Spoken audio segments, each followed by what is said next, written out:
Um, Hello and welcome to episode 102 of Down the Rabbit Hole. And I'm here this morning with my good friend Raph. Okay, Well, yeah. I'll Well, stop. so my name is Rafael Ruiz, and yes, it's great to be here, Carl. Okay, and what are we going to talk about? What we're going to talk about is a new book called Rise of the Zombie Bugs. Yeah. Sounds scary. By Mindy Weisberger. So Yeah. yes, we haven't actually asked Mindy for permission to talk about her book, but as we like it, I don't Yeah. think she would object, do you? And it's a subject that it's, I think, very actual nowadays, being touched by a lot of movies and series. Yeah, I think people like this stuff, don't they? So, where shall we begin? Well, I think we should start by what's the book about? A fast. Okay, I know I seem to be distracted here. That's because something weird just happened. But let's now carry on. Yeah, Let's just carry on. So, what is the book about? Okay, so it's Rise of the Zombie Bugs by Mindy Weisberger.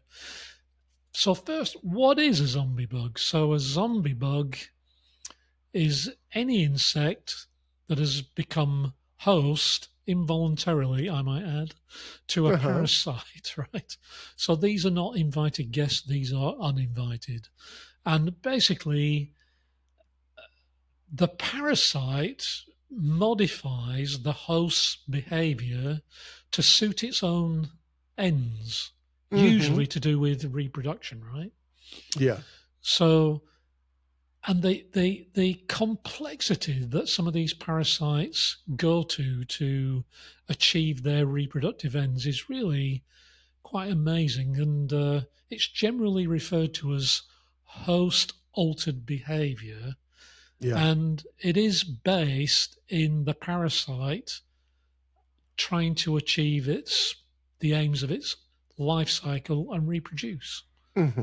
So maybe we have a couple of examples, Rafa. Maybe you might start. Yeah, with let's check the first one actually, because that's a super interesting one. Yeah. This is the. Let me see if I can check the name well. Leucochloridium, which is basically a flatworm that turns the eyes of the snails into vivid colors, patterns, and they actually make them susceptible to predators, especially birds predators. But this flatworm also makes the snail to stay out in the open, instead of them to just be crawling in leaves and things like this, normal. Yeah. So it alters their natural behavior, right? Yeah. And once they are eaten by the bird, the flatworm just, complete its life cycle in the bird's gut, basically. Yeah. So it is. Oh my God! I'm sorry about this, but I'm having a weird problem. No problem. Let's just move on. It's fine. Yeah. Basically, at the moment, I can't see you. But I'm just trying to see what. Yeah. Well, in the meantime, we can see that basically, compared to a normal snail antennas, they are completely changed. Oh, yeah, we have a picture of one, don't we? Thickened, and we're seeing it right now in the screen. They are thickened, and those colors super bright. So that's what makes it more attractive to birds, right? To birds, to be more attractive to birds to catch. I mean, it's almost like they're waving a flag at the birds. Something like come and eat me, pick me. And you would hope, Rafa, that I know we've talked before about consciousness being maybe on a spectrum, and that maybe consciousness starts in very simple life forms and goes all the way up to allegedly us at the top. But you would hope, obviously, that snails are not too conscious, because it must be one weird experience being hijacked by a parasite like this. It's pretty weird stuff, right? Yeah. Well, there's one very known for ants, no? Yeah. Which is? Oh, They are like flies, Oh, and yes. they disrupt actually the normal foraging behavior of the ants. Oh, yeah, that is a weird one. Yeah.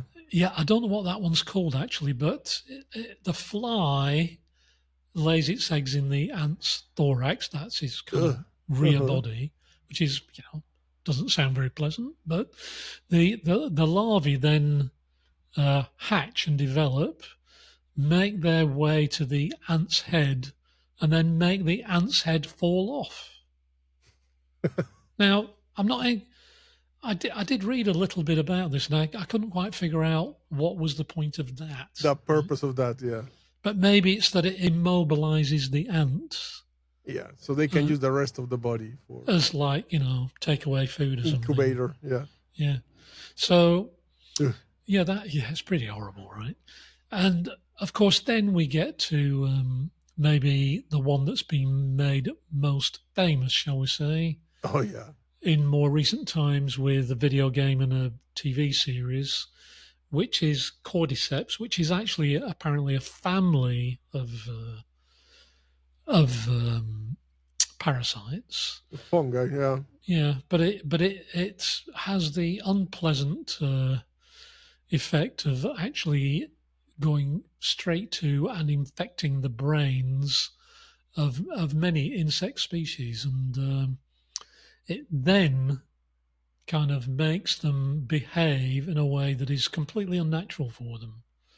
Yeah. So for example, a lot of small insects tend to stay away from the open because if they don't, they're susceptible to predation from birds and things like that. Yeah. But this cordyceps actually makes them, for example, climb up grass stems and stand on the tip, like just waiting for a bird to come by or something. Yeah, that's basically what they do. Is like with the first example of with the snail. Yeah, they advertise themselves like, "Hey, here." Yeah. To be able to reproduce, or let's say, pass on to another host. Or yeah, but in the case of the snail, of course, the bird eats the snail, right? Yeah. Whereas with the cordyceps, when it's got it into the position it wants it to be in, the fungi then sprouts, the fruit, the mushroom comes out of the top of the insect's head, and it's that then doesn't require a bird or anything. It then, obviously, because it's in the open, it then emits its spores, and they get blown in the wind, and away we go again, right? Yeah. So obviously that was the inspiration for the game and the TV series. For The Last of Us, basically. The Last of Us, which has caught people's attention, obviously. Mm-hmm. But I think it's worth just touching on the fact that obviously parasites are not some freakish development from some lab somewhere. They are a natural thing, and they just play their part in the natural world. Mm-hmm. And the processes described in the book are all natural processes. And obviously, we humans have been aware of these things for a long time. And in fact, we actually use some of these behaviors to control pest populations in crop crop growth. Yeah, I think here we have to also probably remark the fact that all these parasites or fungi they have a function basically in nature. We can start maybe assuming from the base that everything is like Star Wars was saying, like a symbiotic relationship. Basically, everything has a purpose around and for a reason. They fit into a hierarchy of behaviors, don't they? Exactly. So, of course, we as humans, when we start to alter that balance, if you want to call it, probably that's when we start to have issues. Yeah. Although, for example, for pest controlling and crops has been very helpful. Yeah. All these kind of techniques. But we could fall also in some situations into creating also an imbalance somewhere else. Exactly. And you can also imagine, and I would not be shocked if this was going on, but obviously with current technologies and being able to alter uh, genetically life forms, even at the level we can at the moment, you can imagine that we might, as climate change gets a grip and starts to affect how well we can grow the key crops. You know, there's only 5 key crops that we grow that basically are eaten by 80% of the world's population, like rice, corn, wheat, you know, that kind of thing. You can imagine as climate change impacts our ability to grow those in sufficient quantities, that potentially these mechanisms that are used by fungi and parasites might be actually recruited to create more robust versions of those crops by, you know, genetically modifying them to take some of these aggressive or even defensive mechanisms and using them to protect crops with. Yeah, exactly. But clearly, as with the Last of Us series, I think parasites, fungi in nature have clearly been used as inspiration for popular culture fiction, Yeah. right? And for example, and I think have you been, I can't, because I can't see you at the moment, Rafa, have we Yeah. been displaying the images that we've No, I've been got? waiting for you to say the word, like what we're talking about. So now we'll move to the next picture. So, for example, I think a lot of people have probably seen the Ridley Scott films Alien series. Yeah. And the xenomorph, the alien that was in those films, it is thought that the inspiration for that creature and the way it laid its eggs in people's stomachs, I think it was. Well, through the face. Yeah, through the, you know, down the throat, as it were. Yeah. That was based on parasitoid wasps that lay their eggs in the bodies of insects. That was fascinating to learn, you know, that it was based on those wasps. Yeah, that is. And I mean, you know, you look at some of these, you look at some of the things that go on lower down, shall we say, the food chain in nature, and it's horror stuff, isn't it? Yeah, kind of. Yeah. It is the stuff of horror films. Yeah, exactly. And it has been used not only, for example, for the Alien movies, this concept, or for The Last of Us. There is even an anime called Parasite, actually, which is pretty similar. And the main character was having basically a parasite, alien parasite, if you want to call it. And then ends up basically his hand transformed into a hand that was basically the alien, basically, like part of his body. I think I've seen a bit of that, yeah. Yeah, they tried to make also like a live action TV series in, I think it was Netflix. Yeah, I think I saw a bit of it. So this idea of, shall we say, farming or using these behaviors in nature to inspire toe-curling horror is obviously a well-established kind of trope, isn't it? In, as you say, anime, movies, books. And I don't know, I don't know how old that idea is. I think it has been for a very long time, because you can find all kind of books or movies or TV series or whatever you imagine related to zombies or to something, some external factor like a virus, a bacteria, something creating a change in your behavior. And but do you think it probably only goes as far back as kind of maybe the last 200 or 300 years, maybe? and that before Probably, that it was more kind of religious / mythology stuff. Yeah. You know what I mean? Were demonic possessions before. Well, yeah. Yeah. But that is kind of more strictly cultural stuff than like riffing on things that go on in nature. I suppose because we probably didn't have that greater knowledge of these kinds of things maybe more than 300 years ago. I don't know.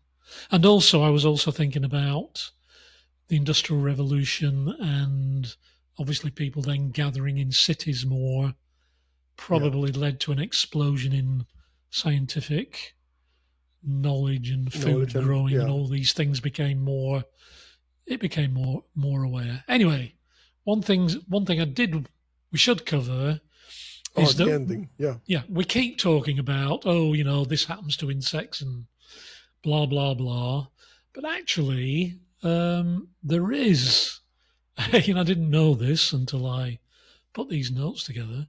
There is actually a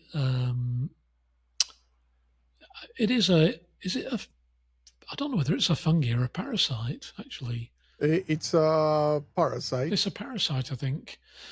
Yeah, because you get it from, well, you say it. I'll let you finish it. Yeah.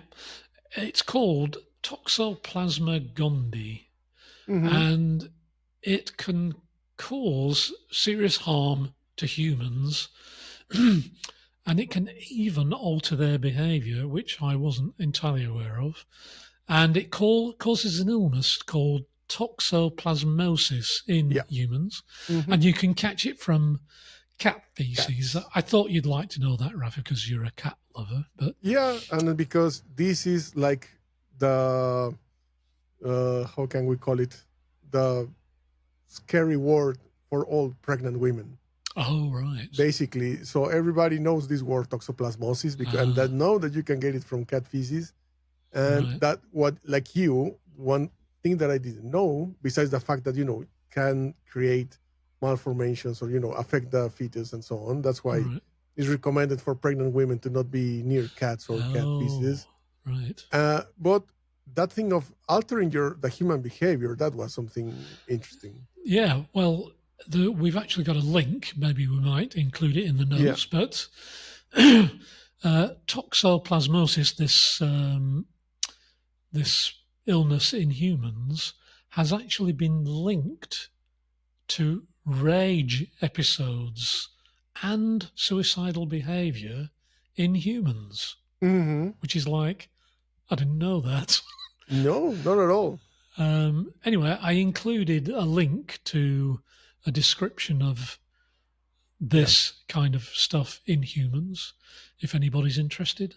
But I think it's worth finishing, Rafa, on some current research from the University of Manchester in the UK that have actually forecast that there will be an increased risk of infection from fungi in the coming years into the future. And that includes significant spread of fungal pathogens across Europe. And basically because of climate change. And there are or will be increasing threats that previously were kind of confined to, shall we say, more maybe temperate zones, shall we say. And of course, with global warming, there all these things that we don't really worry about are now migrating north and south, presumably away from maybe the equator where they tend to be more common. So more fun to come, I think. Oh, yeah. So quite an interesting subject for today. Yeah. Well, it would be interesting if the audience let us know what's their favorite movie, book, or TV series or anime or whatever about zombies. Besides, The Walking Dead is like a epic 11 seasons or 10 seasons. So, But was The Walking Dead just actual zombies? Or? Well, yeah. Yeah. But there's so many linked to. Yeah, it's all linked. Yeah. It's all linked. Yeah. Just use the word zombie, and everything else is like background for you. I suppose it is. It's just become like a trope, hasn't it? It's just like it's almost lost its original meaning, zombie, hasn't it? Probably. In a way, it's just become, some lurching human, doesn't matter what the cause is, zombie, right? So, all right. So, anyway, thanks. Thank you. Yeah, thank you, Carl. See you then in the next one. See you next time. See you, everyone. Bye.